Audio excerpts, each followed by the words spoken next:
আমাকে এই বিরল সম্মান যে দিলেন এটার জন্য আমি আপনাদের কাছে অত্যন্ত কৃতজ্ঞ।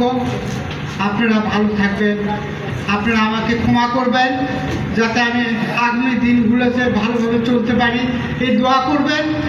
আপনাদের আমার ত্রুটিগুলো মাফ করে দিবেন। হিরন আরও মিনারেল ওয়াটার মাত্র 50 পয়সায় প্রতি লিটার। আমাকে আর ছোট ভাইয়ের মতো ছেলে করতেন এবং সার্বক্ষণিক পাবে আমাকে সে নির্দেশনা দিতেন। 2001 সাল থেকে শুরু করে 2018 সাল পর্যন্ত সব প্রভাষক হিসেবে আমি ছিলাম।